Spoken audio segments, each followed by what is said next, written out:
Hi, everyone. Brian Kilmeade here from 48th and 6th in Midtown Manhattan. But around the country, around the world, we hope people are listening on the bases and with our enemies as well as our allies. Today's got a lot going on. We just got job numbers in. They are great numbers, 130,000 jobs added. They thought they would be about 60. Unemployment drops from 4.4 to 4.3. How does the market feel about it? It's up 257 points. So the market's responding. Wages have gone up. I just talked to Kevin O'Leary, Mr. Wonderful. Wages are in a good place. He goes, these numbers are fantastic. Scott Besson says it's translating from Wall Street to Main Street. And that is indeed the goal. The one thing they got to worry about is healthcare and housing. I guess there's more than that. You got to get prices down. We don't know where inflation numbers are, roughly 2.7%. Bret Baier standing by. So let's get to the big three.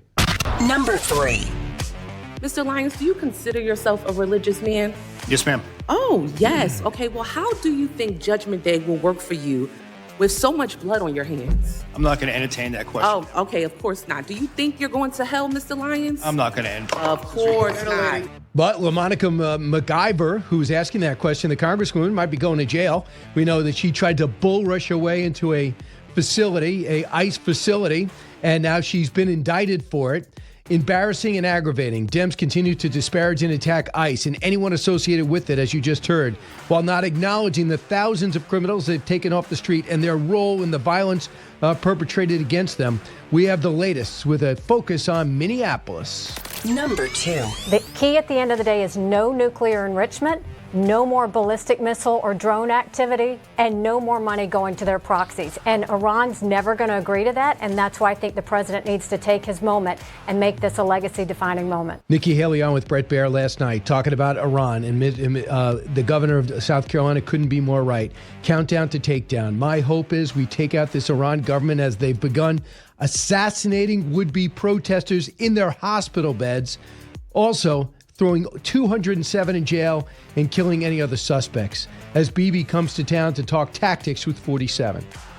Number 1. There's a lot with that video for sure. There's a lot of identifying features that people are going to key on.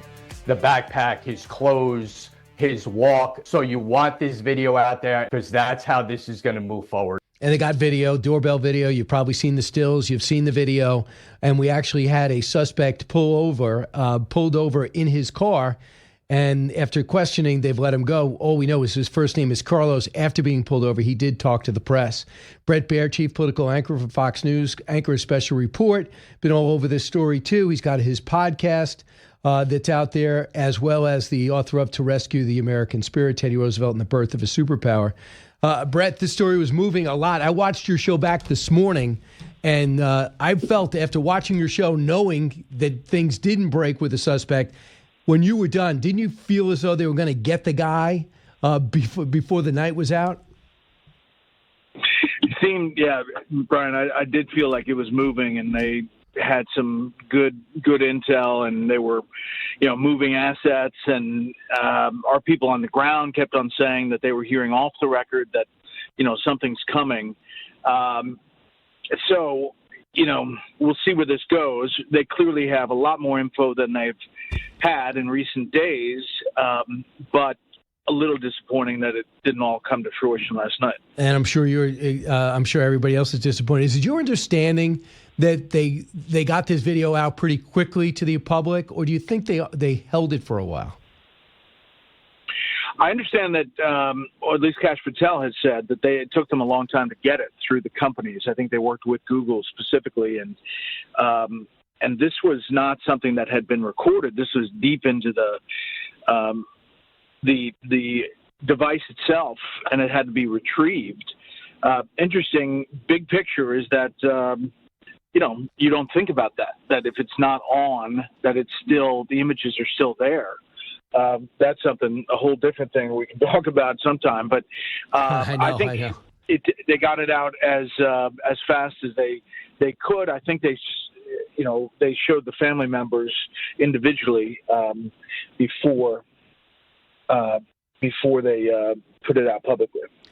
So I was looking at this. They say Google probably got this out in one of three ways. The feds could have gotten a search warrant and said, listen, we need you to go through this. Number two, the family could have authorized the tech giant to conduct this search. or number three, Google could have voluntarily opted and said, hey, listen, we tracked it down and here's what we got. We don't know yet which one it is because they worry about long-term sales. What you just referred to is a worry people have. Hey, I'm not bringing Alexa into my house because they think it listens to me all the time. You know, I want to shut off my Google camera, but am I really shutting it off? Now they say you got to put tape over it. But I'm always struck, and I know we've been over this to a degree, but I want to bring it up to the audience who might have missed it. So this guy walks up, we think it's a guy, to the camera. Bret, he looks at the camera and says, I got to block that. So he goes and gets some branches from a little shrub as if he's going to defy gravity and put it against the camera. Number one, he didn't think of it. Number two, how relaxed he is. And number three, is that really the idea you have to block the camera? Do you not realize you are walking up to a camera, on camera? Did that strike you as just idiotic? Yes, except I think that the Wi-Fi connection had been cut prior to that. And maybe their thought process was that this was already cut off to recording. So then you're just going to figure out how to cover it, but realize that you didn't think about that walking up to it. That's what I thought. But the fact that there wasn't a plan for the camera itself, it was a little bizarre. The whole thing was bizarre. And, that, you know, how that person is holding the gun in the holster that looks weird. You know, I think that there's a lot that can be gleaned from that video. Hopefully it's going to lead them to something. Someone somewhere is going to have a tip. Talking to Bret Baier, of course. So, Bret, you had Nikki Haley on last night. I'm just curious, did you seek her out, or did she come after you and say, I want to talk about this? Because I know she's got such an affinity and instinct for foreign policy, and the Iran situation is really coming to a head. Yeah, I sought her out. I thought she hadn't done an interview in a long, long time, and I figured this would be a good time as far as especially international policy, but also turning to, you know, ahead of the midterms and what she thinks. If there's a Republican president after Trump, I would love to see her Secretary of State if she doesn't run herself. But I love this comment, cut 11.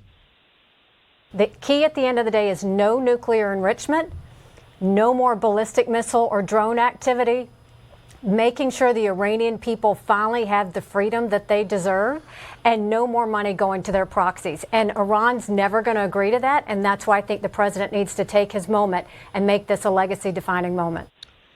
And I think the president might see it that way, but I know kind of indirectly that he's really concerned about casualties because a desperate Iran does know where our vulnerabilities are to a degree, even with some air defense in theater. Your thoughts?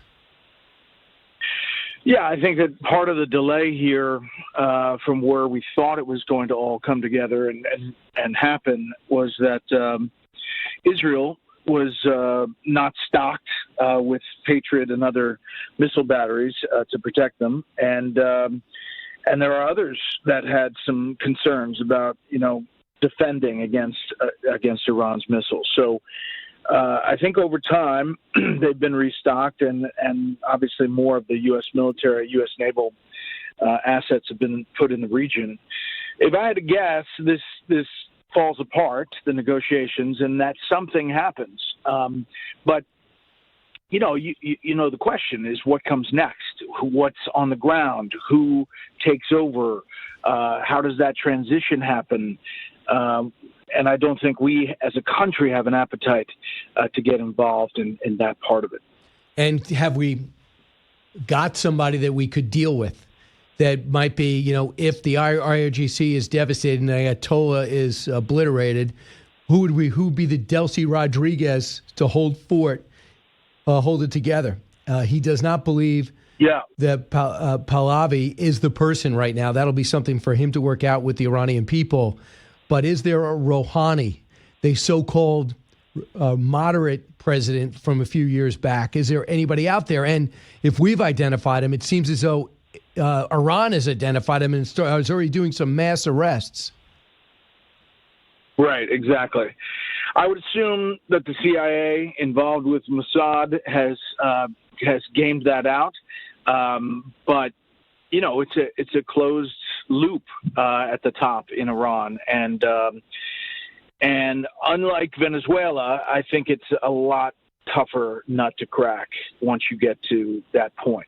But again, if I was to put money on it today, just knowing what I know, I think something happens when the negotiation falls apart. So here's what General Keane said about the meeting today with Netanyahu and Trump, who have already done significant things together. Cut 17. And it's remarkable in a sense because it reminds me of Roosevelt and Churchill, when Churchill was dealing with the Nazis and we hadn't been in the war yet, and Roosevelt was supporting him and talking to him on a regular basis, not just providing physical and material support, but obviously also moral support and intellectual support to the endeavor that they're doing. So the two of them seem to be married at the hip here, and I think it's absolutely the right approach.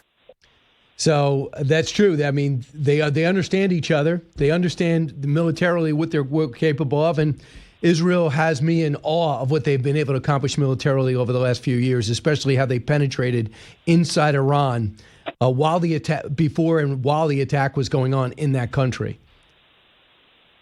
Yeah, I mean, the fact that they knew where the leadership was, the fact that they took out a lot of those places.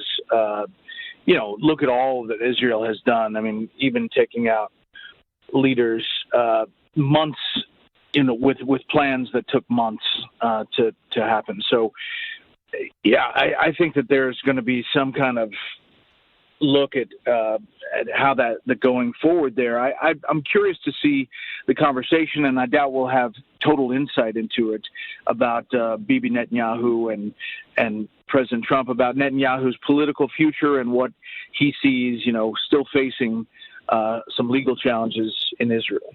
Right. Just real quick on the chance of a government shutdown and, of course, the fireworks yesterday on Capitol Hill because ICE acting director Todd Lyons was there along with Rodney Scott. 21 is LaMonica McIver. She's the congresswoman from New Jersey who right now got herself in a lot of hot water for bull rushing her way into an ICE facility, which thankfully she didn't get in, but she has been indicted for. Listen to this exchange, cut 21. Mr. Lyons, do you consider yourself a religious man? Yes, ma'am. Oh, yes. Okay, well, how do you think Judgment Day will work for you with so much blood on your hands? I'm not going to entertain that question. Oh, okay, of course not. Do you think you're going to hell, Mr. Lyons? I'm not going to entertain. Of course not. How many government... The gentlelady will suspend. The gentlelady will suspend. Chairman? A gentlelady will suspend. Your thoughts about that exchange? It's crazy. It's both sides of the aisle sometimes do, crazy things in hearings to just get attention. And are you going to hell is not a question that elicits anything of substance from the head of ICE. And I think that, this is obviously a passionate issue. There's a lot of emotion here. But you're looking for facts. You're looking for stuff that advances the ball, not are you going to hell? And both parties are guilty of it. This time, Democrats sensing political advantage, I think they're going over their skis. And just in reality, if Todd Lyons had his druthers, he's more in Tom Homan's camp than Kristi Noem's camp and Corey Lewandowski's camp. And same with Rodney Scott. They were both sidelined. So they're forced to defend policies that they weren't necessarily authoring, even though their title says they were. And I think almost everybody knows that. Yeah. Yeah, I mean, there's dysfunction inside DHS and how it's all been dealt with.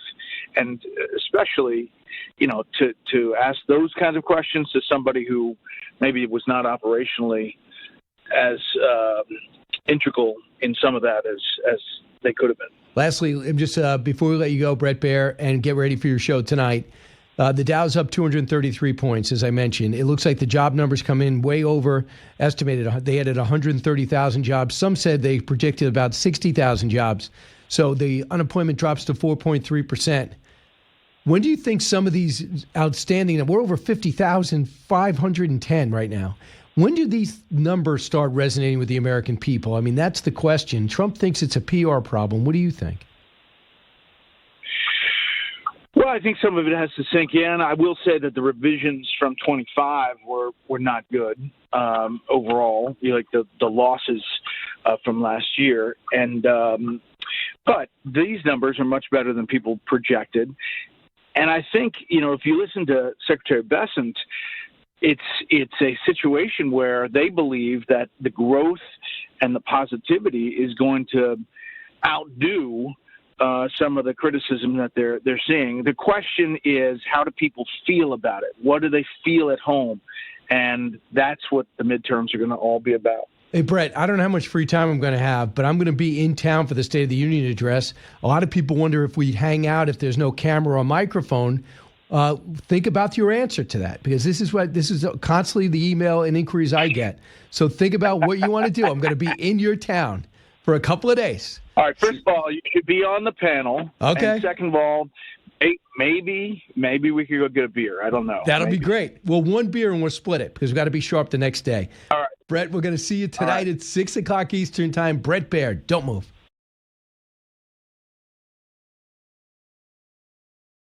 The DHS bill, as you know, represents not only Border Patrol and ICE, but also FEMA and the Coast Guard and TSA, cybersecurity, a whole bunch of things that are really important to the American people. And these federal employees at TSA and other agencies shouldn't be held hostage by the Democrats in potentially another government shutdown. So the best way to avoid that is to strike a deal. Yeah, strike a deal. They have these 10 reforms that they want to see to ICE. And the Republicans go, no, we're not going to do that. There's some of them we'll talk to you about, but some of them are non-starters. But they're talking at each other, not with each other. And if you don't get this settled by Friday, DHS doesn't get funded. And what Senator Thune was running down is DHS is such a wide, sprawling division. You have TSA and, air traffic control. All these people aren't going to get paid. But yet they worked at all the appropriations bills. They know exactly what they belong, and ICE is not going to be affected. The people that you want to affect have been funded until 2029. So you're not going to touch their budget unless you get in power and you want to do some type of rescission, which we just saw with the Republicans. Not easy when Congress gives you money to just take it back. When we come back, Mike Makovsky joins us, President and CEO of the Jewish Institute for National Security of Americas. He's a leading Washington, D.C.-based policy and educational organization focused on U.S. defense. We're talking Iran, the Middle East, and the chances of a conflict, and that conflict spreading. What do you think is going to happen with Netanyahu today as he meets with President Trump? I got some ideas.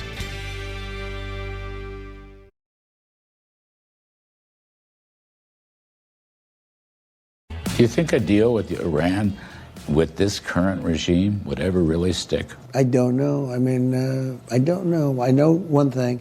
They want to make a deal.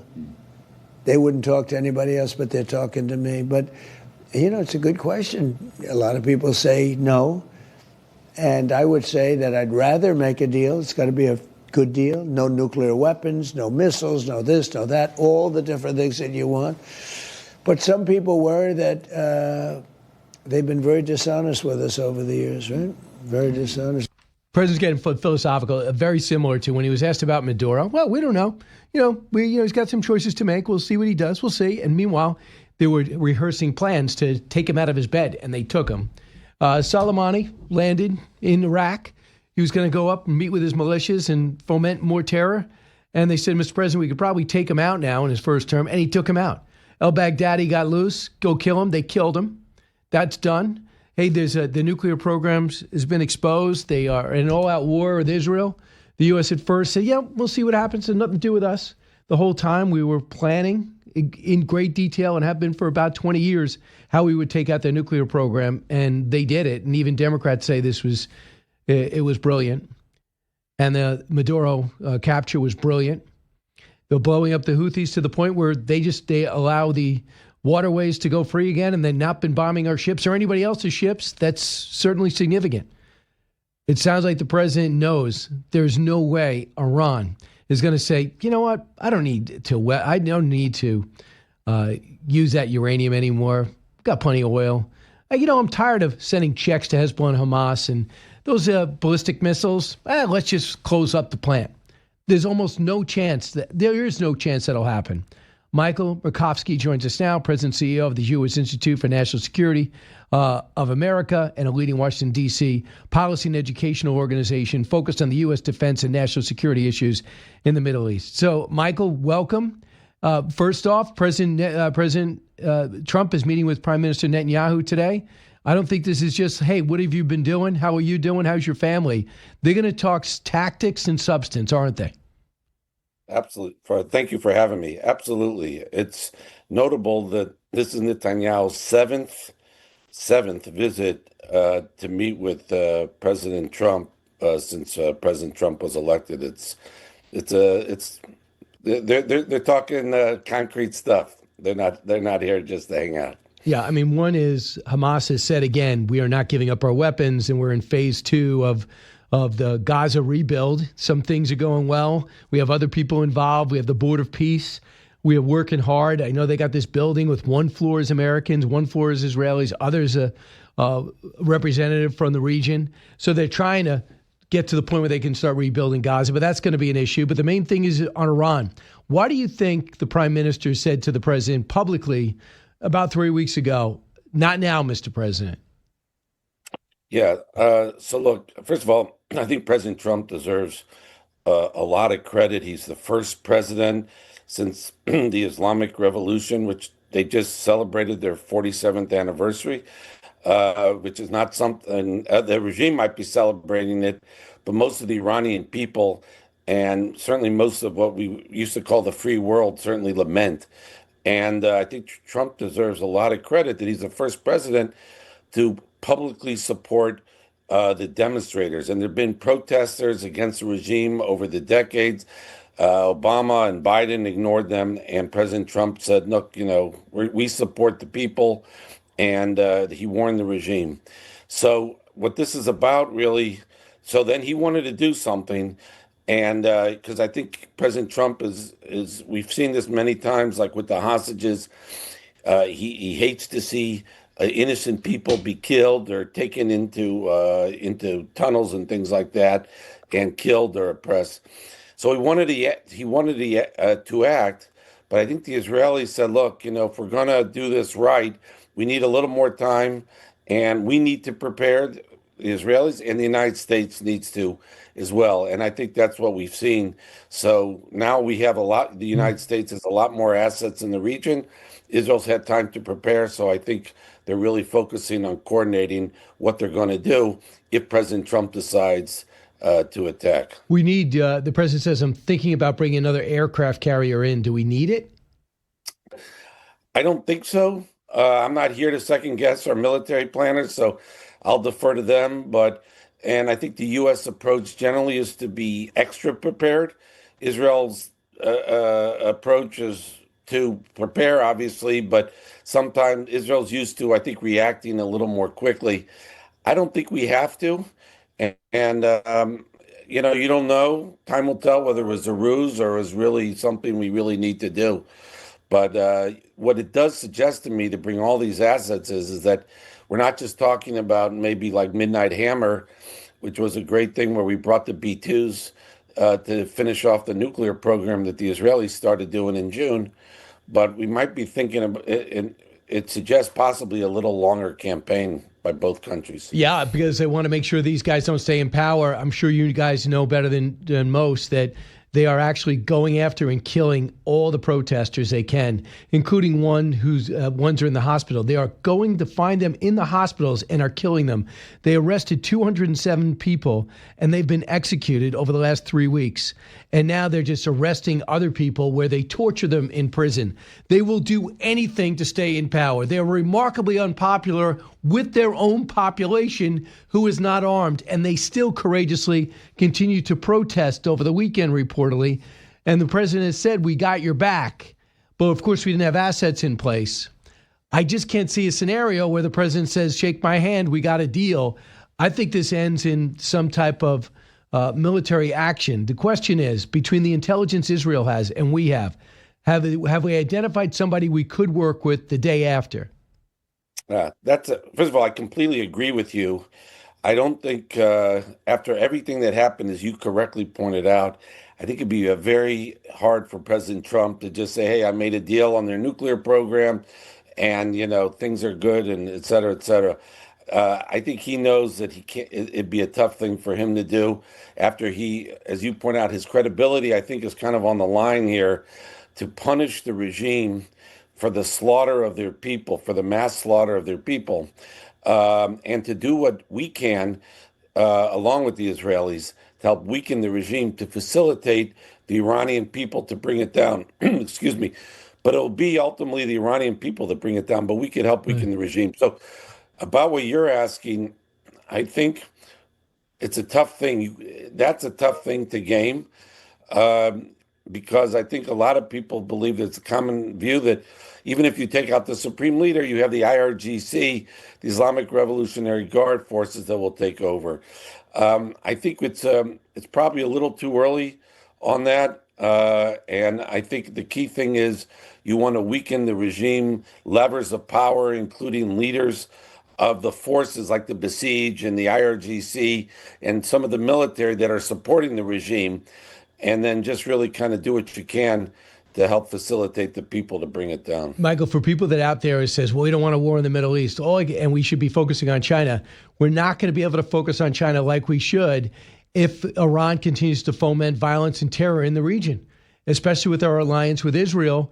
We're going to need a significant presence there and talk less about the economy, more about the military.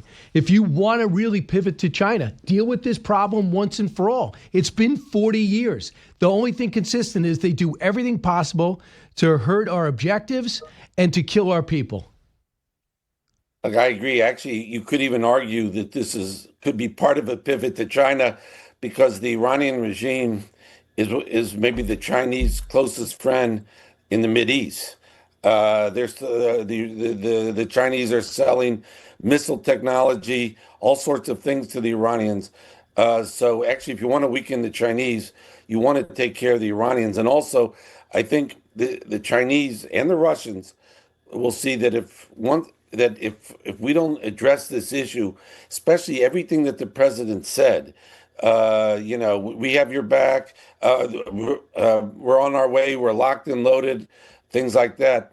I think if he doesn't do something, it will hurt our credibility, and therefore it will weaken ourselves with the Chinese and the Russians. So let's talk about the Chinese. Let's talk about the Chinese in Ukraine. Yesterday, Russian Foreign Minister Sergei Lavrov continued to explicitly blame the United States on February 10th for the lack of progress in ending Russia's war against Ukraine, and re-invoked the spring of 2022 Istanbul talks to justify Russia's rejection of Ukraine's meaningful security. They went on to say that they think we are now the enemy of Russia. Lavrov, as you know, speaks for Putin pretty succinctly. He says he claimed the U.S. policy towards Russia under Trump are moving in the wrong direction. So, and this is exactly what Trump says. Actions rather than words demonstrate that the United States remains an adversary to Russia. Yes, Trump's always said he's taking a somewhat conciliatory tone with his words, but his actions and his latest move, telling India, stop buying Russian oil, and they are. They're going to start buying it from us. Russia looks at us as hostile. To me, that's the president saying, I don't need to get in your face to act against you. Yeah, no, I couldn't help but smile when you repeat this, because I'm happy to hear in some ways that the Russian foreign minister is saying things like that. To me, that suggests that U.S. foreign policy is going in the correct way. It's obviously ludicrous accusation by Lavrov. The real problem here is the Russians. And I think once Trump deals with the Iran issue now, I think it'd be good for him, to pivot and start putting even more pressure on the Russians with more, tightening, preventing more of their oil exports and things. That's the only way. I think we have to we got to get to an end to this war, obviously. And I think one way to do it is the main way to do it is to put a lot more pressure on the Russians. And by the way, if you think this is a Ukraine problem, yesterday NATO jets intercepted another Russian jet fighter right near the Baltic Sea. So they're trying to go into the hinge of the and breach the borders of almost every NATO nation. And we're seeing reports that if the Russians were to invade, that the UK has 4 days worth of armaments, that the Germans are incapable of repelling any Russian military action. So there's a vulnerability of NATO, and I think that they should realize that Russia is not going away. But it would be great to see the president ratchet up the amount of arms, give them the tomahawks, and let the Russians know we're not backing away. So I appreciate it, Michael. Thanks so much for joining us. All right. Thank you very much. Have a good day. Yeah, we'll see what's next, and we'll continue to watch the BB Donald Trump meeting, and then if it results in questions. One of the reasons it won't is because this press is obsessed with the Epstein files, obsessed with ICE. And he'll be sitting there with the prime minister talking about a Middle East conflict. And I think there's only going to be like 2 questions about that. And then it just gets awkward and stupid. You listen to the Brian Kilmeade Show.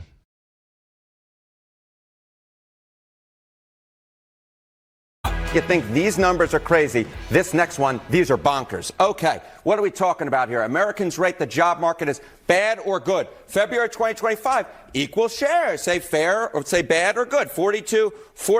Look at this now. Over just a year's time, now the clear majority, 52%, up like a rocket, rated as bad compared to just 33% down in the basement who rated as good. So what we've seen is Americans rating the job market. It was an even split a year ago, and now the clear majority by a 19-point margin rated as bad rather than good, and that goes a long way to explain why Donald Trump's numbers on jobs and unemployment have fallen to the floor. And the main reason is healthcare and housing. That's what, in fact, Kevin O'Leary just told me. He sat and listened to the testimony yesterday and these hearings, and that's what's the main focus of it. But what you're seeing is the job numbers go through the roof, the market go through the roof. Inflation has dropped from, as high as 9, now down to 2.7%. They want it down to 2. I get it.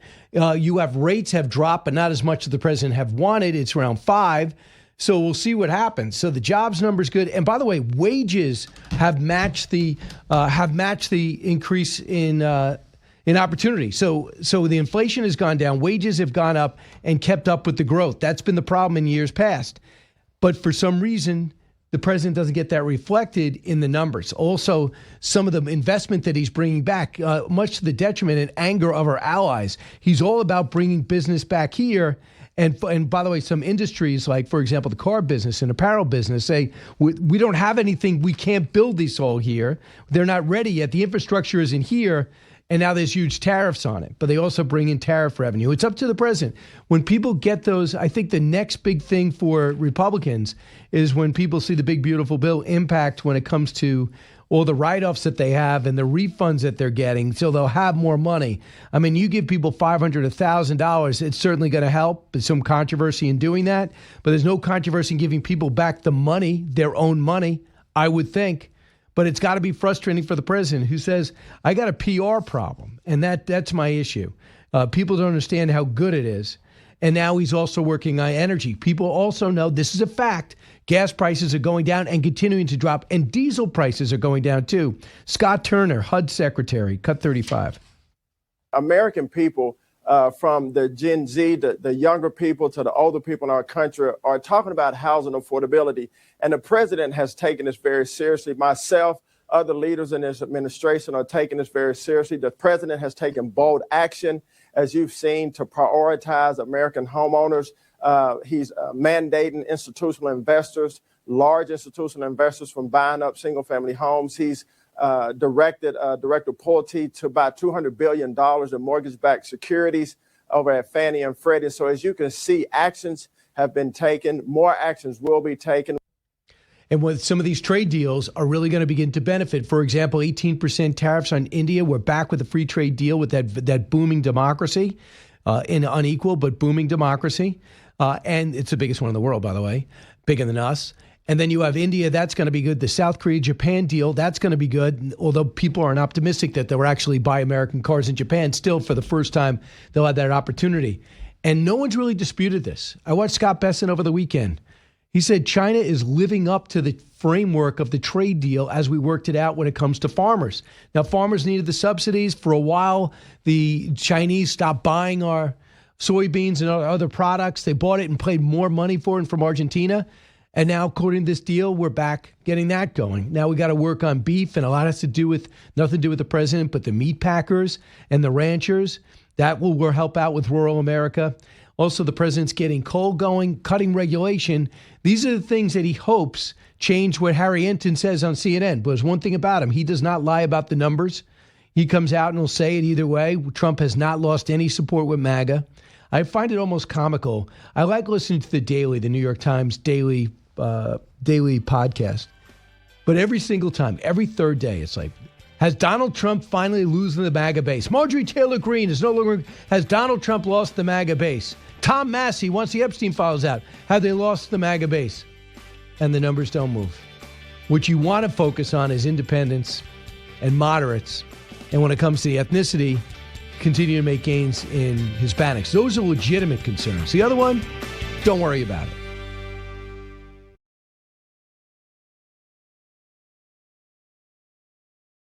Meanwhile, Senator Marshall joins us now. Senator, welcome back. Brian, great to be with you. And we've got the same snow problem here. They can't get it off the streets. Yeah.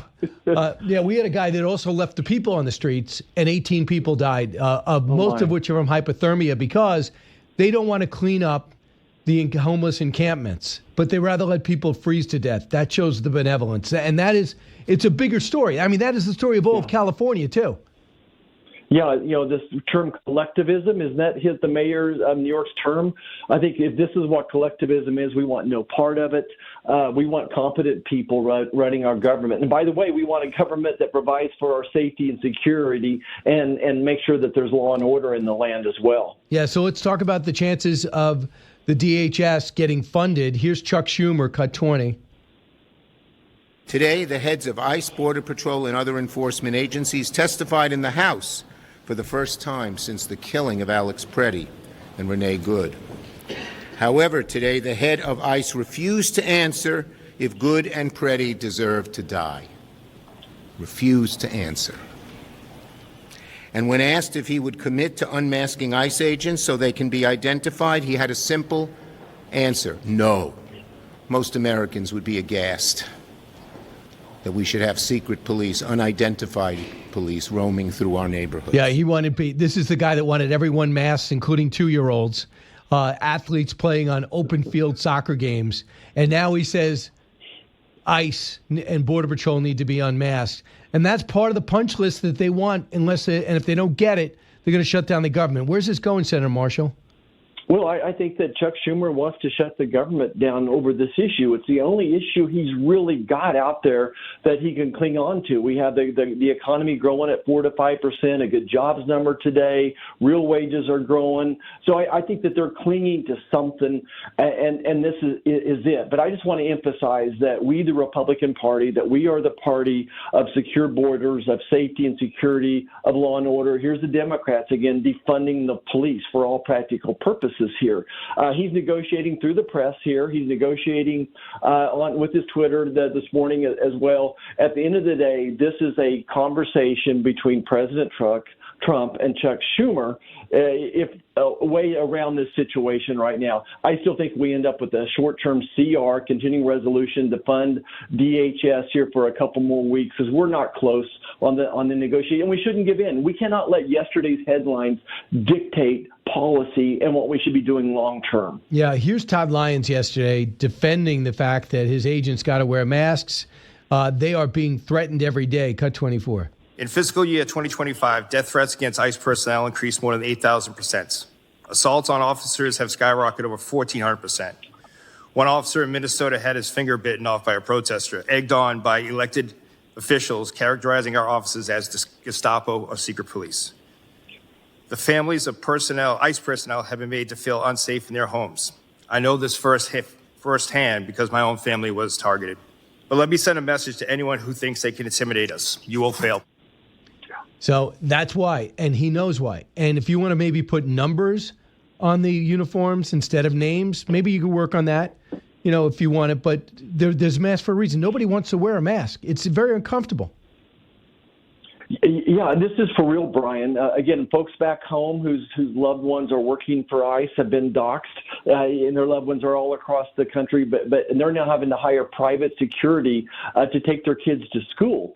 And it just goes on and on and on. I don't feel safe out there anymore publicly announcing where I'm going to be. These same type of people show up and they're unhinged, they're unstable, their Trump derangement syndrome now a psychosis where they're detached from reality. So I don't know. I think it would be, you cannot unmask ICE agents right now. But what they could do is eliminate sanctuary cities, which I think is the true root of the problem. If these sanctuary cities were cooperating with ICE, you could do this. It would take 2 people to do what we're sitting 40 people to do right now, 40 ICE agents.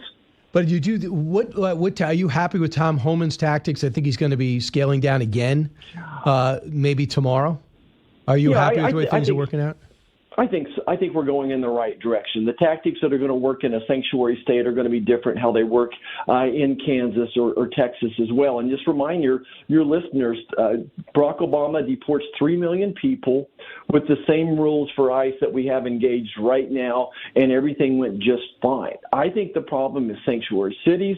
I don't think that the problem is ICE right now. And all that being said, I do think that ICE can turn the temperature down in Minneapolis. I think they are turning the temperature down, but we need to stay true to our cause. True to our cause, there are hundreds of thousands of violent, illegal, criminal aliens out there that need to be removed. So now here we are in 2026. They said if you don't get the subsidies reinstated to those who receive Obamacare, you guys are going to be in a political firestorm. You're a doctor. Doctor, how is it going? To me, we haven't figured out a way to help people out with their huge deductibles and rates. Yeah, so the true problem is the cost of health care for everybody, not just the 25 million people that were on Obamacare, a third of which don't even know they're on, and that's the cheating scandal going on as well. So certainly that's my up front. That's I wake up every morning. How can we bring the cost of health care down? Our lead bill is a price tag bill, which would force every healthcare provider to show their prices up front, encourage competition wherever we can as well. We need to proceed to a reconciliation bill to do this because the Democrats aren't going to allow us to do anything. They hate Donald Trump so much. If we had a bill that would cure cancer, the Democrats would not vote for it if they thought it could get to Donald Trump's desk. And I'll give you an example, the Voting Act. You have 70% of the country plus who want to have a voter ID because they don't want their vote nullified. That means all ethnic groups, 70%. But yet they say that this is Jim Crow 2.0. And here's the president yesterday on that, Cut 31, because I think they're in the House, they're going to debate the SAVE Act, which includes that, Cut 31. You have a thing called Save America Act. Save America Act. And Schumer's going to say, I oppose it. How do you oppose Save America? So this is simply on voting. Voter ID. We want a statement that you are a citizen of America. I think that's a reasonable thing to ask. And no mail-in ballots, which are very corrupt. No country in the world is doing mail-in ballots, or especially the way we do them. I mean, they send them all over the place. Nobody knows. It's totally corrupt. No country in the world does what we do. So where is that at? The SAVE Act, do you think it'll get through the House? I think some version of it's going to get through the House. We're on the Senate side. We're trying to tweak it where we can actually get 60 votes. But I think here the important issue to me is that safe and secure elections are the bedrock of our republic. If we don't have safe, secure elections, then, like you pointed out, your vote doesn't even count. So there is so much ability to cheat right now. When you have let elections go on for months at a time, mail-in ballots, there is the opportunity for cheating to occur. I think it's very reasonable that we would require some type of proof of citizenship when you register to vote. We all have to do that when we get our driver's license. And then when you're voting, to have an ID that's consistent with how you registered as well. To me, it's common sense. I would love to go to one day of voting. Look, I think this is an 80-20 issue again, just like safety and security is. This is an 80-20 issue. Let's make the Democrats in the Senate vote on this. Let's make them put their cards on the table and say, look, they're not interested in safe and secure elections, despite 70% of Democrats support this. Senator, are you worried about the Senate in the midterms? I don't think I'm worried. I think that we can't take anything for granted. We should win, but we do need to kind of turn the tide here. We need to make sure that people realize that the economy is good, but at the same time acknowledge that there's a two-lane economy right now. There's a fast lane. People over the age of 50, they bought a house 20 years ago. They've been contributing to their retirement fund. I think they're sitting good, but there's a huge group of people under the age of 40 that because of 4 years of Joe Biden inflation find that they can't live their American dream. And we need to focus on how do we bring the cost of housing down, health insurance we talked about already, child care, property insurance. So there are some real cost of living issues out there that we need to address to help bring this majority back to the United States Senate in November. Yeah, the market's down 100 points, but it was up 500 when I started this hour. 130,000 jobs ended. It was supposed to at 60, so that's good news. So even though the GDP is up, the market is up. You see gas prices down. Here's what the polls say, and I'll tap into CNN for this. Cut 36. These numbers, as John and I were discussing just before this segment, absolutely crazy in how the American people have totally turned on Donald Trump. Take a look here. Trump's net approval rating on jobs and employment. In January 2025, look at that. Overall, plus 9 points. Hey, that's pretty good. But down he goes, minus 13 points overall. But you think that's nuts? Take a look at the independents. They go from plus 7 way down off the screen to minus 30 points. That's a 37-point drop in the net approval for Donald Trump among independents on the issue of jobs and employment. So the president says he has a PR problem. Senator Marshall, what do you think?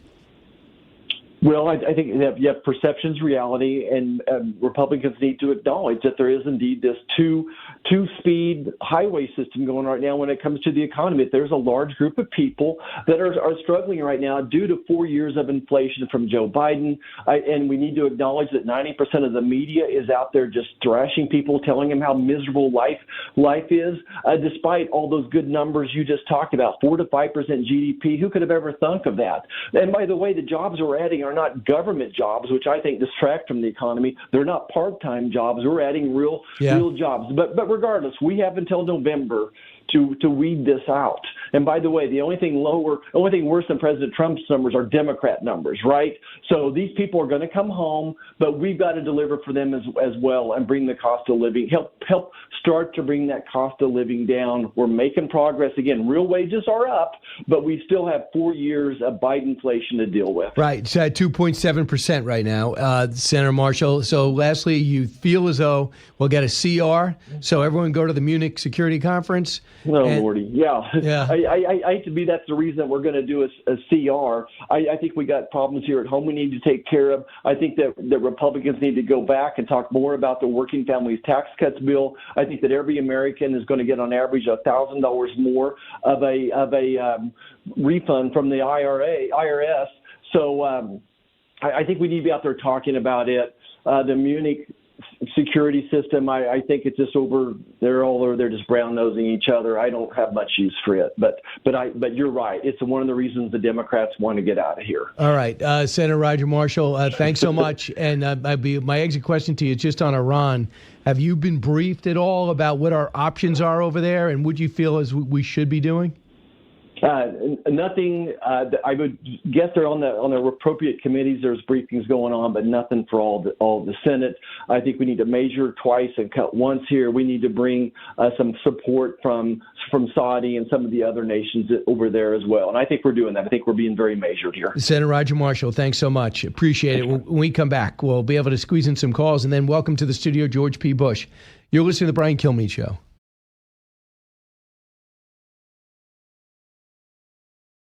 Hey, we're back at a couple of minutes, so let's go to the phones. Don, you're in New York City. Don, what's on your mind? Yes, I have a question about this Save America Act and the voter ID. Mm-hmm. I see it very flawed. What don't you like about it? It is seriously flawed. What don't you like about it? It is legal in any state of the United States to issue a driver's license or an ID to an illegal immigrant. True. We've seen it with the CDL debacle. If you can get a CDL and drive from New York to California and back, Well, rigged, Don, you're it's gonna be very able easy to vote. answer that. You print on it, and it said not to be used as legal ID. You just put that on there, and you put it on there the same way it says a real ID for you and I to get into the airport, and you make sure people go licensed to drive, but not used for a licensed CD. Or you could put non-citizen. I would never be given these licenses, and you wouldn't be given these licenses, but and that's the reality, though they got them. But you just don't walk up and say, valid driver's license, yes, but you print on that one that says there's no ID here, so I'm going to put on this not to be used as ID. That'll be one thing. And I just think you can go into this act, and if Democrats are really looking at any poll that 8 out of every 10 American wants ID, then they should be working something out. Sandra on WABC in New Jersey. Hey, Sandra. Good morning, Brian. I love listening to you every day. I don't always call in, but I'm here today. I was thinking about Mandani, how he missed the Cardinal ceremony, learning that no other mayor ever missed it before. So that was hurtful. But then we look at Jessica Tisch. She appointed Cardinal Dolan as co-chief chaplain of the New York Police Department. A welcome and an honor showing respect. So there's the difference in leadership right here. And I just wanted to point that out. And thank you, Sandra. What people around the country don't know is that in St. Patrick's Cathedral, and there's more Catholics here than any place else, 2.5 million, they did a transition of power to this now Cardinal Hicks, who's going to run things, the Archbishop. And this is the first New York City mayor. Doesn't matter. We've had Jewish mayors before, Bloomberg and Koch, who did not show up for the ceremony. For no reason. Disrespectful.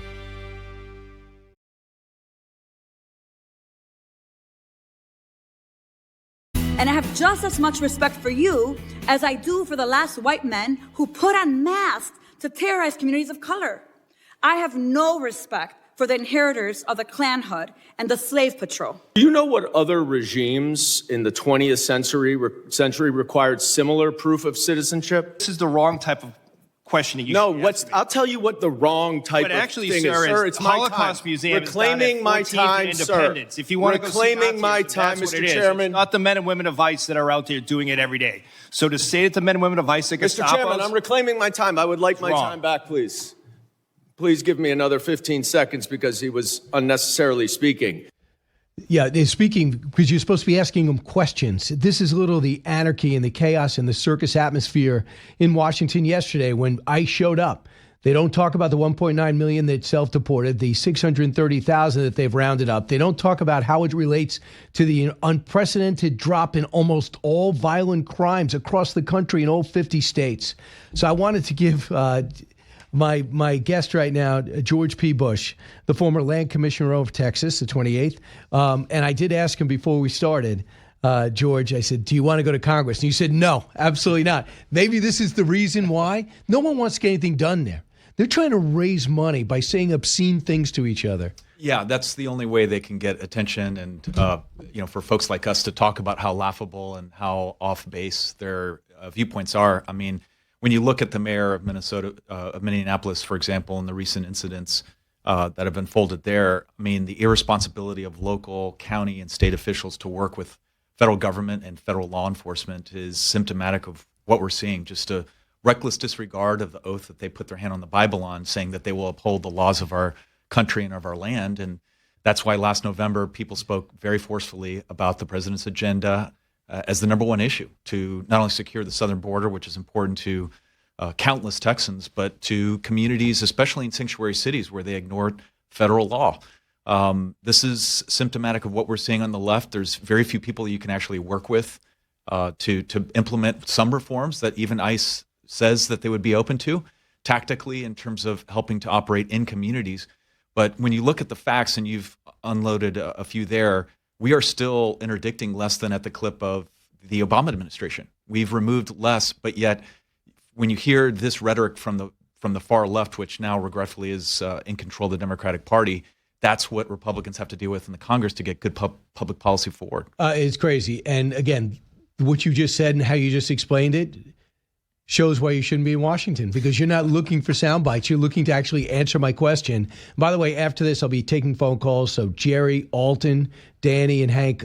Danny's over in Israel, so I'll get to you. But I want to spend this segment talking to you, first off, on the border. I have not been here since Trump took over. The last time we talked, every time I saw you, it seemed to be getting worse. And even when Trump was cracking down, we still had a big problem to get Remain in Mexico to work because there was a big surge and caravans were coming. And the question was, how long can you hold it out? And they don't want to build the wall. All of a sudden, a few months in, we have shut it down. Give me an idea, George Bush. What is it like at the border? It's a difference between night and day. The morale, most importantly, of our Border Patrol could not be higher. I do keep in touch with a lot of folks at the Border Patrol Council and really good, honorable folks that were facing high rate of suicide, high rate of disembarking from a career in law enforcement, and it was really tragic and sad.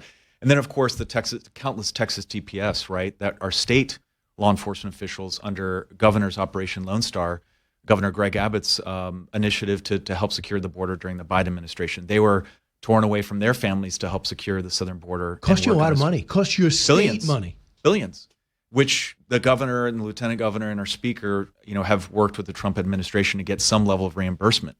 But it was in excess of $12 billion over the course of just those 4 years during the Biden days. And so Texas has spilled blood, treasure, and sweat to make sure that our border is safe. But it's night and day. So encounters are down over 90%. The got-away figures are down over 90% as well.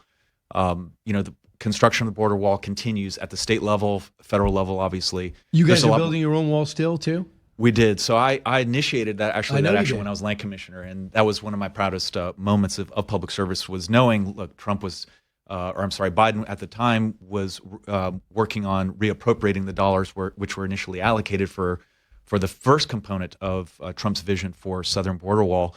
And so we took state resources on state lands in one of the most highly trafficked areas of Texas, in the Rio Grande City area, which is now down to very few encounters, just in 2025 figures alone.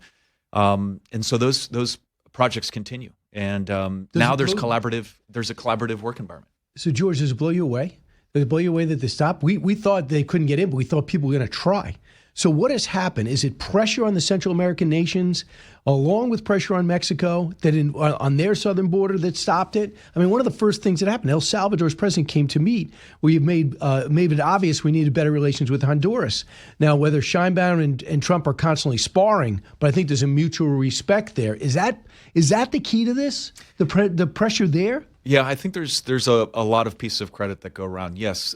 The Mexican government, Trump leveraging, his tariff discussions with the upcoming USMCA, the so-called NAFTA 2.0, that is supposed to be renegotiated this year, holds a very heavy weight over the head of the Mexican government.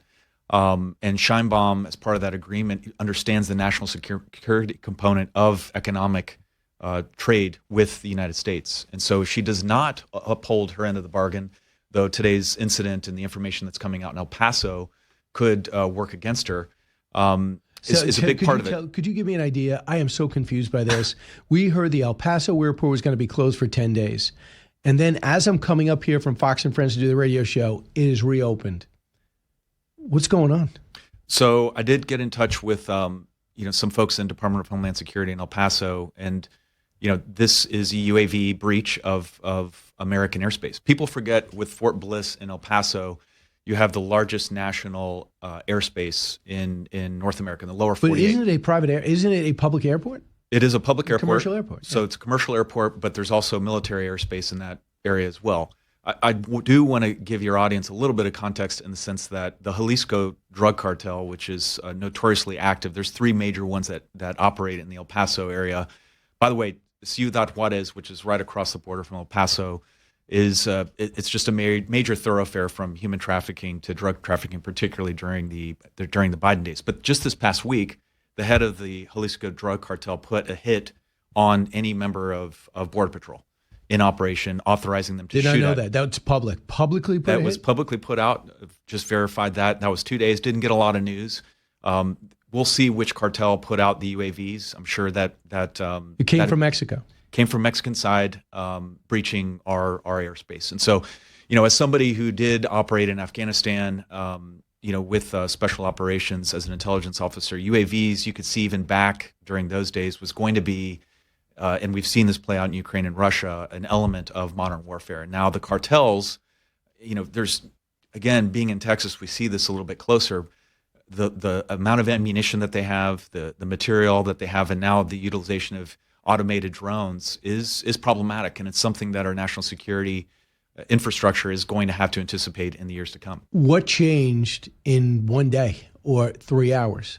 How did you go from 10-day shut? And we can only speculate. Yeah. And well, plus as you we have walked people. in, the only statement from the Department of War is that the threat was mitigated and neutralized, and that it was deemed to be now safe for civilian air traffic. But, again, more will come out. I'm sure there's developing news as we speak right now on this issue. George P. Bush is our guest, and we just have a few more minutes. But just on this in particular, the President of the United States made it clear, we know fentanyl is coming from Mexico. We know the precursors are coming from China. We know he's publicly said the problem is the cartels. And he's actually said, I told Sheinbaum, if you want me to hit them, I'll hit them. They're more powerful than you. You're susceptible to them. She vehemently denies that they're more powerful than her. But do you see a time, and judging by what the president's already done in Venezuela, that we'll have to take action there? And what would that be like? Because they're an ally, right? Taking out a group, a gang, cartel in Mexico. Well, we should take a step back because Mexico, is a failed narco state. The lack of control is not only noticeable in the northern border states among the cartels that are operating for real estate, if you will. It's a real estate play to gain access to the number one demand market for drugs, for human and sex trafficking. So that's the bottom line.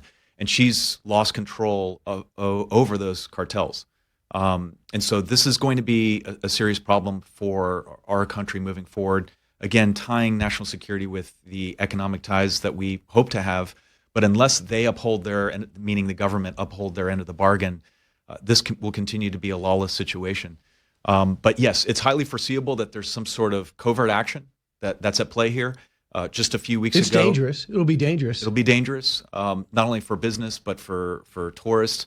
But, just going back to the drug cartel situation, 27, and the Mexicans are trying, to be a part of this effort by releasing 27 members of this drug cartel to authorities in El Paso to begin the interdiction and, adjudication process there. So there's more to come there. What is the benefit of us taking imprisoned, criminal Mexican prisoners and bringing them here? Intelligence reasons? Intelligence gathering. Absolutely. Hey, how you doing? How would you like your accommodations to be better or worse? Exactly. Right? And that's how you do it? Yes. So pressure them. And that's how we caught El Mayo, who is a major drug, part of the Sinaloa cartel, which your audience may know of Chapman Guzman, who El Chapo, as he's known. And so getting El Mayo, we were able to leverage folks that were involved in his network and in recovering that intelligence to capture him and convince him to come to El Paso, as it turns out, as part of a covert operation. There's two things that the president has in his midst that I know you and your family have talked about forever. We've had a problem with Cuba since the 60s, right? 50s. And we've had a problem with Iran since 1979. How we're dealing with it, what's up, what's down. You pick up a newspaper, you watch the news, and now 24 hours, and you get your paper online. You could be sure there'll be a story about Iran doing something to do with terror in Cuba, spreading communism. After all, Castro mentored Chavez. He mentored Ortega. They continue to get money from Soviet Union, now Russia, now China. Any enemy of ours is a friend of Cuba's. Now you have Iran on the ropes and Cuba on the ropes. And everyone's right. You see column after column. This is the moment that Cuba can be squeezed. We told Mexico no more oil in there. Where's this going? First, Cuba. Where's that going? Well, I'm glad you pointed that out because we have told the Mexicans, you're no mas. You're not selling any more oil to Cuba. Because we stopped Venezuela, obviously. And so economically, this is leveraging, and this is where the Don Road Doctrine is effective, is by leveraging economic tools that are at our disposal, not only here, but other parts of the world to advance U.S. Foreign interests. And so Secretary Rubio deserves a lot of credit. He's about as close to the issues as somebody you can find that's working in the federal government. But I think it's a matter of time before the Cubans relent. And then they realize that they're going to have to create a similar situation to what we're seeing in Venezuela, where there's almost like a power sharing agreement, not necessarily a nation build, because I think those days are behind us as a country. Can't do it. But working with the existing infrastructure, but abiding by U.S. interests. But with those leaders, those leaders maybe take the one pass, get a one-way pass to Qatar or wherever. You remember Aristide in Haiti? We said, okay, you can leave now. You can live a cushy life, or you could not live anymore. So Maduro's now in Brooklyn. They see that. And do you think that as long as there's a Castro there and the brother's still there, and I don't know who the other leader is, do you think the Cuban people can really get out from underneath them, or do they have to be jettisoned? Well, I think it's a little bit different than, say, for example, in the streets of Iran, where we've seen massive amounts of protests and an estimate of over 20,000 people that have lost their lives in expressing their free will. Shot in their hospital beds too. Which is unbelievable and horrific, and really not getting as many news headlines as you would think. But in Cuba, I think it's going to be a slow transition with the existing infrastructure, and I guess you can call them a Politburo, of a council of elderly leaders that orchestrate this transition to a modern economy. And eventually transition, hopefully, to free and fair elections. And again, freedom of expression, release of political prisoners, which have been held for decades, that have U.S. interests and have advocated for these constitutional beliefs. You know, there's opportunities. This is a window of opportunity. The president is not shy about taking it, but he's very concerned, and it's admirable, of casualties. And that's his one thing. Let's talk about Texas Senate race. We have a situation where the Attorney General wants to take John Cornyn's spot, and Wesley Hunt wants to take John Cornyn's spot. You ran against him. You say Cornyn's trailing by about 6 points? There's a recent poll that shows him down, but in the top two. And so, to remind your audience, Texas does have a runoff. So unless you don't get a majority, we move to a runoff in the May timeframe. And so it's highly likely to be a drawn-out conflict between Cornyn and Paxton. You know, as a Republican, as chairman of Restore Trust PAC, I'm focused on helping whoever that nominee is against the next Beto O'Rourke, which is likely to occur with Jasmine Crockett and James Tallarico on the other side. Because you can't sacrifice the seat. Can't sacrifice the seat because some data shows us down in 4 Senate races right now across the country. And we absolutely have to keep the majority in the Senate to help out the president for the last 2 years of his term. Absolutely. And I know you're not the biggest Ken Paxton fan. That's why I ran against him. Do you think that it's going to be harder for him in the general than Cornyn? Conventional wisdom. Do you agree with that? Well, the data, don't take it from me, take it from the data. It shows him underwater against Tallarico and Jasmine Crockett, who are the Democratic frontrunners. And so, whereas against Cornyn or Hunt, we would win, just hands down. So I think this, as Republicans step into the ballot box, you have to weigh that, among other things. And we'll see where the president weighs in if he decides to endorse in the race. George P. Bush, I know for now you're taking a pause, but my hope for the country is that you get back in at some point when your kids get a little older and you can do a little bit of traveling. But you got the military background. You have actually, as land commissioner, extremely successful. And then you got the legal background. You're a lawyer. So you're a triple threat, at least. George P. Bush, great to see you. Great to be back with you. All right, your phone call's next.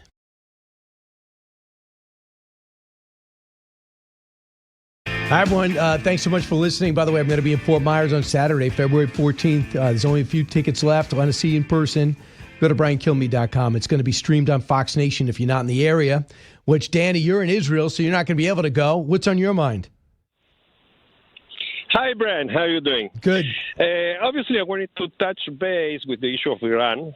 And I think that the talks with the Iranians might be going in the wrong direction, Brian. And why? Why I'm saying that? Because even considering to give up the issue of the ballistic missiles is a wrong proceeding. I think so. And it is not an Israeli issue, Brian. Brian, we know that they are developing intercontinental missiles. And I recall you that Israel and Iran are in the same continent. So actually those missiles are not being developed for the Middle East.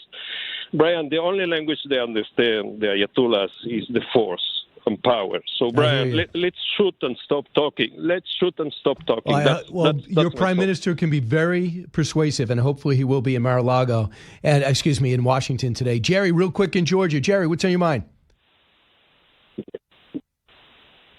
Hey, Jerry, you're in Georgia. Alton, you're in North Carolina. Alton. Right. Talking about the Epstein case? No, I'm just talking about the Nancy Guthrie case, man. I mean, I don't know if they're asking you guys or how it works, but I mean, I know everybody keeps saying on the news that this guy ain't real smart, and it's going on 11 days and nobody's really found anything but this video. I know. The video shows the guy stumbling along. Is it the same people with Bitcoin? Are they related, or is it a hoax?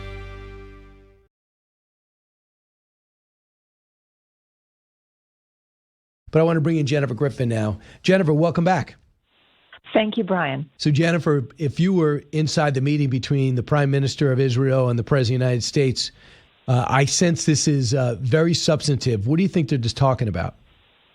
Well, I think it's very clear. Let's look at a few things that have happened this morning. First of all, Prime Minister Netanyahu met with Secretary of State Marco Rubio this morning. He signed on to the Board of Peace in Gaza. That's something that Israel has not really wanted to be involved with because they didn't like the members that were being included, Saudi Arabia, Pakistan. It was Turkey. They had issues with the groups that were involved, and they were worried they were going to get pushed into something in Gaza that they don't want to agree to from a security standpoint. So that is showing that Prime Minister Netanyahu is under some pressure from the U.S. government. He met with Steve Witkoff and Jared Kushner, who obviously are taking the lead on not only Gaza, but also other significant talks right now.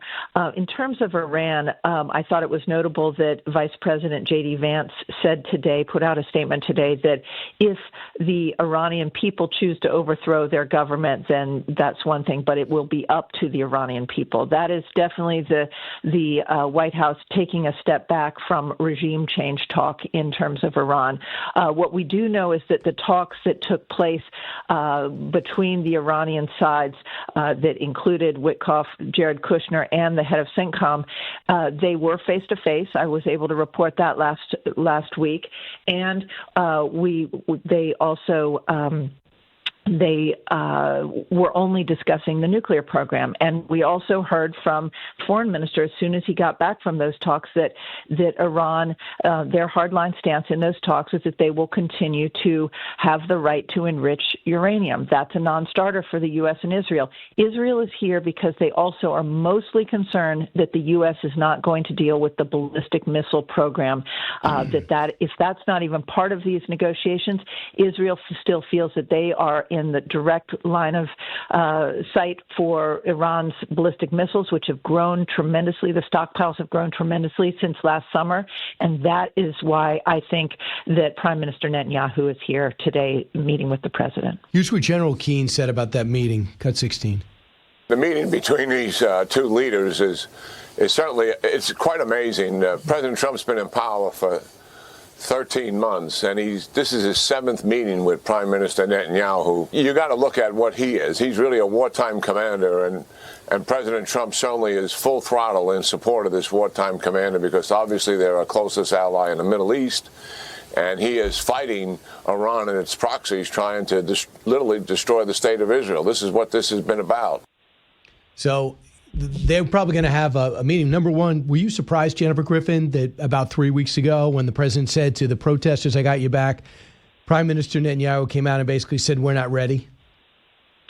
I was not surprised because most of the U.S. Central Command assets had been pulled out of the Middle East, significant assets like the aircraft carrier to be sent to Venezuela. They were in the Caribbean. A lot of the missile defense that would protect not only Israel but also U.S. bases across the Middle East were not in position. There were concerns about the number of interceptors that were pre-positioned. They had blown through a lot of those for the THAAD and other defensive missile systems.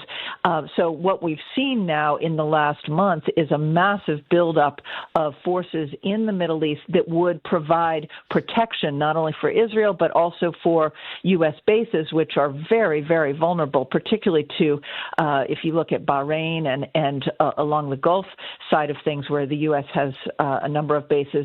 Those are very vulnerable to not only Iranian missiles but also their Navy. Their Navy was not disabled last summer, and they have a very significant ability to disrupt the Strait of Hormuz. So what we're seeing is a massive buildup, but we also see a kind of buying of time, and it seems like the president wanted to buy time by positioning the aircraft carrier, by now talking about maybe sending a second aircraft carrier. That would delay things by another 2 weeks.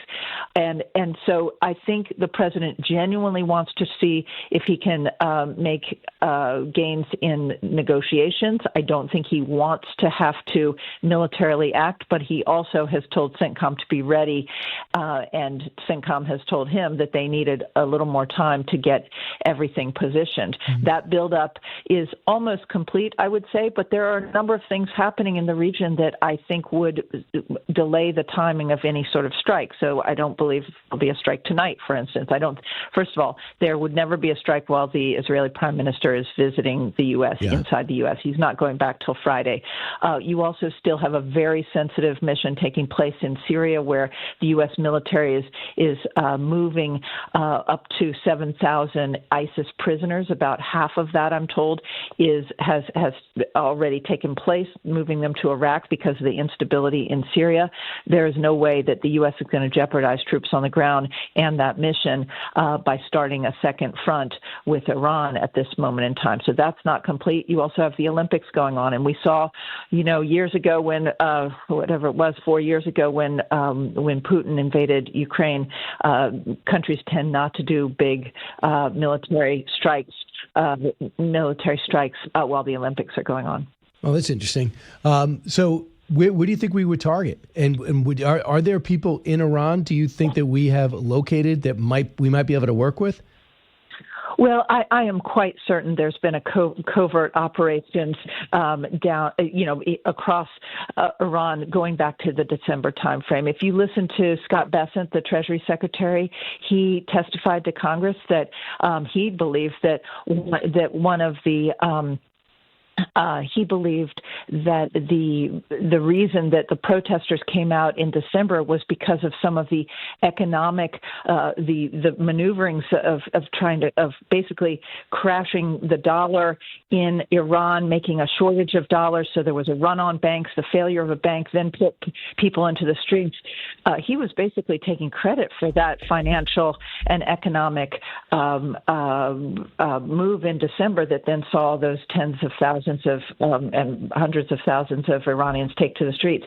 I would also point out today, Brian, that this is the anniversary of the revolution, and the regime itself is reporting that there are 23 million Iranians in the street supporting the revolution, supporting the regime. I don't have any confirmation of that, but certainly they have put a lot of pressure on people to come out and show that there's still support for the regime. So the president is in a very, very tricky position in terms of decision making. From a military standpoint, the question the military is asking is what comes next? What comes next? You can take out missile sites, but many of Iran's missile launchers are mobile. They have about 200 mobile missile launchers. Those are very difficult to target in real time. They can certainly take out the stockpiles. They can go back and try to hit some of the nuclear sites, but many of the 3 sites were basically destroyed. However, there's still this missing more than 900 pounds of highly enriched uranium that's not accounted for. That is going to require probably boots on the ground or inspectors to ever get to that. So these are they can carry out military strikes, but to what end? And what happens if you target the regime itself and it's overthrown?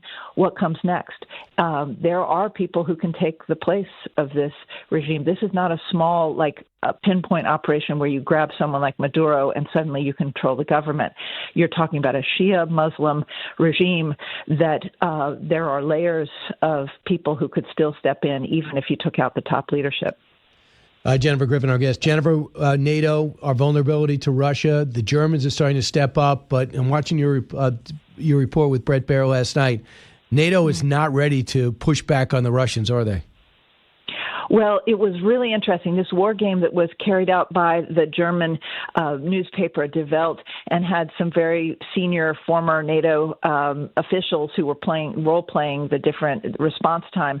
What they were looking at was the decision-making by NATO members and whether Germany would send troops into Lithuania if Russia used as a cover a humanitarian operation to move its troops into Kaliningrad, which you cross through Lithuania basically to get to Kaliningrad, which is a Russian territory, that would be a move that Russia could use to basically threaten Europe. But the decision-making time was slowed because of the chaotic nature of 32 NATO members having to decide if this was an Article 2 violation, and they really found that it was too slow, and that Europe and NATO was not prepared to react swiftly enough, particularly if the President of the United States expressed any concern about invoking Article 5 or slowed the process in any way. And that was what really came out of this war game, and it is a wake-up call to Europe. Also, we were also reporting, and this is significant, that Britain has released a defense, the defense industry in Britain only has 8-day supply of ammunition if there were a war in Europe. That is a huge wake-up call and should be a wake-up call for NATO. So just real quick on Russia and Ukraine, Lavrov came out yesterday and says U.S.-Russian relations are going in the wrong direction, blamed us, the fact that the peace process, he says, has slowed down. Blamed us for the fact that it slowed down. I find that very interesting. This is the trick that the Russians always pull. And this is the problem with the Iranians and the Russians. They go into open-ended negotiations because they want to buy time. They play games. They are the most frustrating partners to have to try and negotiate with. There is no way that the Russians or the Iranians are going to negotiate an end to either their occupation of a country like Ukraine or the end of their regime. So these negotiations, they need to be very finite. They need to be specific about what, and not open-ended, because that is the game that that countries like Russia and Iran play. And right now, it's not. There's no indication that Putin is ready to stop his war in Ukraine. Even though he's losing about 35,000 soldiers a month. He's not afraid of that. That's what we can never understand, that autocratic regimes, there is no depth to the amount of loss that they, go back to World War II. Look at how many people Russia lost. We don't understand, and they are recruiting people from Africa. They're recruiting people from North Korea. Yes, it's hard on them. The only thing that's really hard on Russia is to lose their petrodollars. And so the best thing that the administration is doing right now is targeting the ghost shadow fleet of oil tankers that are basically helping Iran and Russia avoid sanctions. You tighten that up, and you really shut down the economy and the money flowing into Russia. That's the only way to stop this war. Jennifer, so much going on, and we'll see what happens with Iran. I get the sense the president's going to be taking action. Jennifer Griffin, thanks so much. Thank you, Brian. You got it. And of course, big meeting today. We'll bring you the latest. Bottom of the hour is Daniel Turner. We'll talk energy. But next, we'll give you some highlights. And I'll give you an idea what's going on with Pam Bondi on Capitol Hill talking Epstein files. What could go wrong?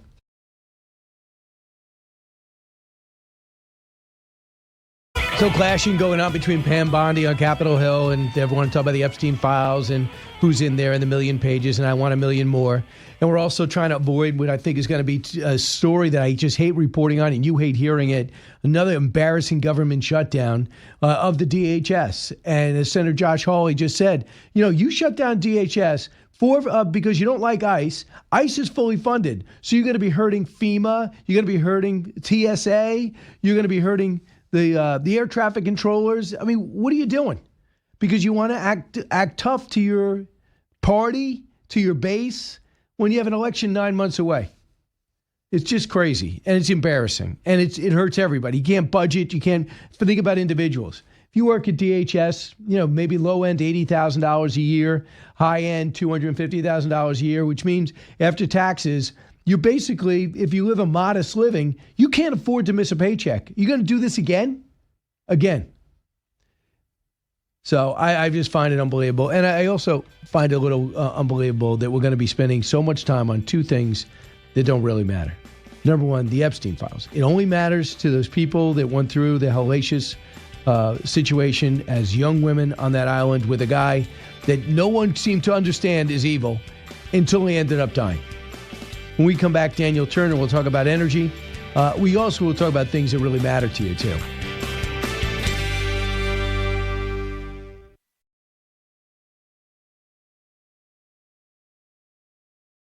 They're critics because President Trump's economic policies are working, whether it's energy dominance, which is making sure that we've got prosperity at home and peace abroad, or whether it's his tariffs. Everything that they were concerned about that they thought was going to be an issue has turned out to not be. President Trump right again on economic policy. And again, for Americans, that means lower gas prices. When you have lower energy prices, it lowers the price of the clothes on your back, the food on your table, how you heat your home, the gas in your car. Energy prices are a component of anything, and he's driven those down tremendously. And right now, yeah, no one doubts that, even though, believe it or not, the price has not gone down in California because as energy gone down, they keep adding in additional taxes, so the number doesn't move. Scary. Daniel Turner, founder of the energy advocacy group, Power the Future, is back in studio with us. Daniel, your thoughts about what the president's doing on energy and what he's going to announce at the end of the week, which he actually did yesterday. Well, I thought what the Secretary Burgum said is so important, right? Energy is everything. It's the price of everything, all food, all goods, all things that are transported, manufactured. So lowering energy prices will lower prices on everything. What the president's going to announce in a couple of days is the repeal of the endangerment finding from the Obama era. It's wonky and nerdy, but if you're in this space, it is really exciting. Endangerment finding is the ultimate weaponization of government, right? You have to go back to 2009, peak Obama popularity, right? This was the second coming. They had veto-proof majorities in the House and Senate. Super majorities, right? Republicans were dead in Capitol Hill. And even that Democrat Party was unwilling to pass legislation in the climate space. It's all climate. It's an emergency, climate emergency. We're going to put massive regulations in. Yep. How much do they cost the government, do you think? Trillions of dollars over the years. And it wasn't done through your legislator, right? Brian Kilmeade didn't get a chance to weigh in via the person he sent to Congress or the Senate. So they just said, you know what, we're never going to get this done. We're going to give this power to the EPA, and the EPA will regulate.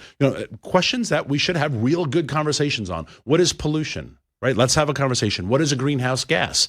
If the EPA administrator is like, you know what? I think a new greenhouse gas is carbon dioxide, and I think the parts per million should be X. That's now the law of the land. So you're a company, and now you have to recalibrate to hit the new EPA rule. And the next EPA administrator is like, you know what? I think this is now a greenhouse gas, and this is the part. So no one knew what the hell the truth was. No one knew what the rules were because they were total whim of a bunch of bureaucrats. So what changes now? Lee Zeldin's going to be in control, and it's all repealed. It's repealed, so it's not really doing anything as much as undoing. So it was never passed through Congress. Never. So it was an executive order. It was an executive order that gave the government this authority. Now, if you are on the other side and you're like, we need these rules, we need these crazy environmental rules, fine. Propose a law, right? Get your legislator. I said this the other day. Chuck Schumer has been tweeting about it and how angry he is.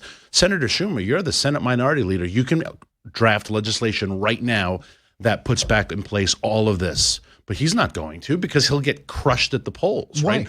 Well, because no one wants to have a burdensome regulation on energy. No one wants to see the real driving cost of why electricity is so expensive. He's making everybody revisit it. Yes. Because we forgot about it. And that's why they did. They hid it in the bureaucracy, right? Everyone can just point fingers and be like, oh my gosh, energy prices, it's Trump's fault. It's Putin's fault, right? It's his invasion of Russia. You can always find a scapegoat, but a lot of the high cost is baked into these bureaucracies. And it's the same on education, right? It's the same on healthcare. All of these regulatory things that are controlled by a bunch of unelected bureaucrats. Getting rid of all of that is great. So right now, but there was a climate mania where people would have been going crazy. Do you think people are sobering up to, we got to be responsible, but we can't be suicidal? Yeah. I mean, are people getting that now? I think the cold helps quite a bit.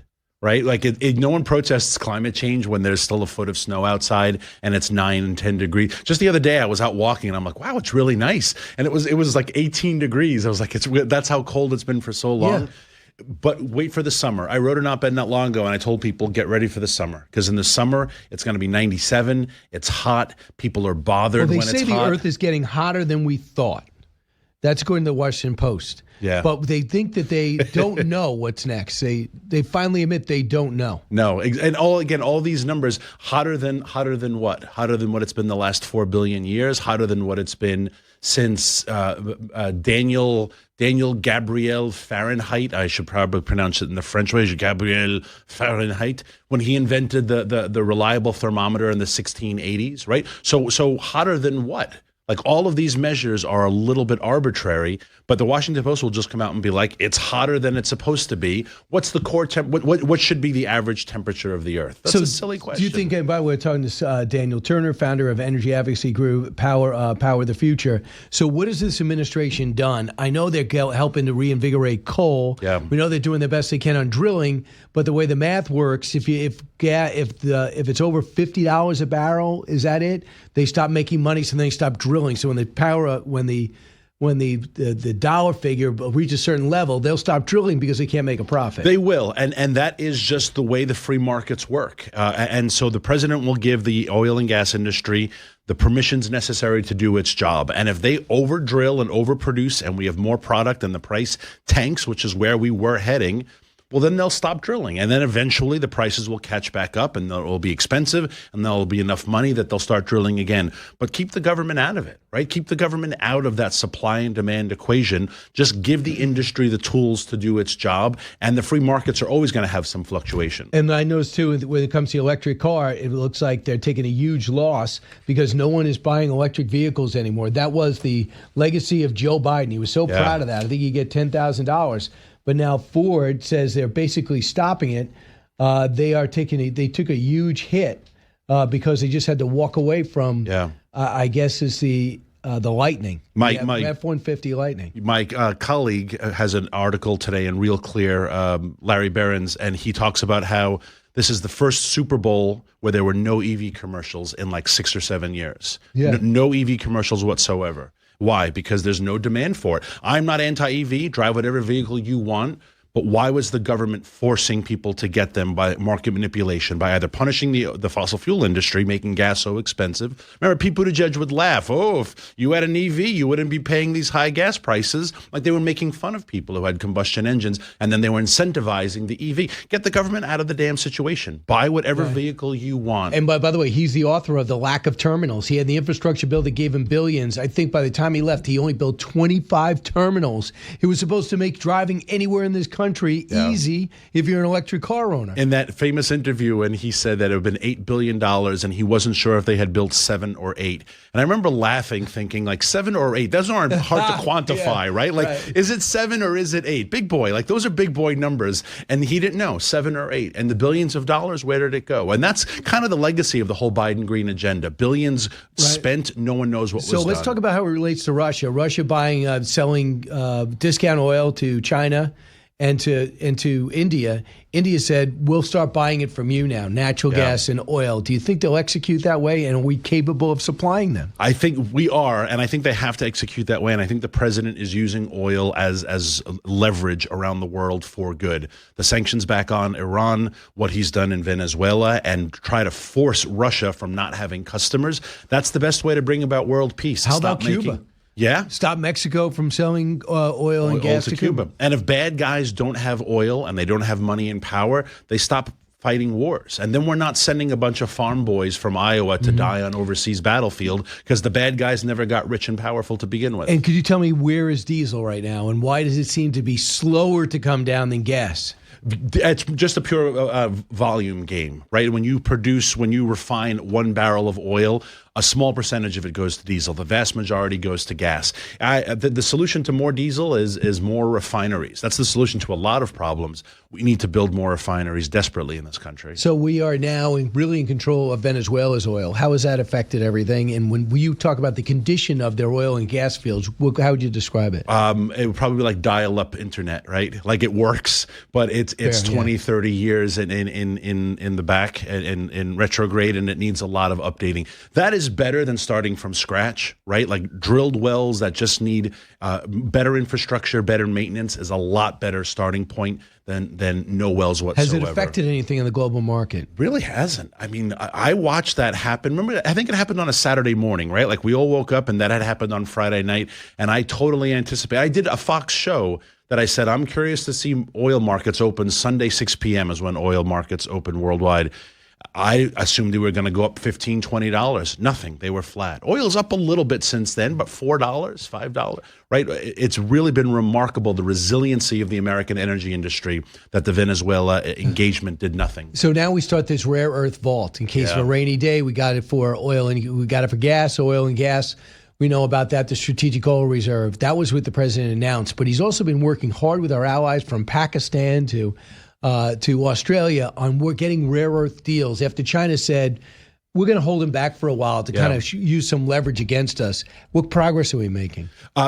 Slow, but steady and necessary. It was back in the 90s, the then premier of China, Deng Xiaoping, said the Middle East has oil, but we have rare earths. Right? They knew that rare earths were the wave of the future. The internet and the personal computer were just starting. They needed these trace elements of rare earths in their CPUs and in their chips. So they saw this future. They were way ahead of us in building out the rare earth and dominating this market. Not only do they have it, but they go to the Congo and take it over. With slave labor. Yeah. And they leave the country. Little kids with spoons on mountains. Leave the people at absolute ruins. Some warlord gets all of the money, right? They promise money and infrastructure for the community, but they don't. It's all stolen and awful conditions. Well, China. We're making all these deals. I think with Argentina too. They also have rare earth. Yeah. Do you see a year before we can supply our own here domestically and through our allies and trade partners? I'd put it back to Venezuela that if the mine already exists and it's shifting who its customer is and making it more profitable, then a year is good. If we're starting from scratch, right, there are mines in America that we just got permits to open. It's going to take 7 or 8 years to get those mines because we haven't been mining for a long time because of the environment. Exactly. So we allow slave children in sub-Saharan Africa to do it, and we call ourselves green.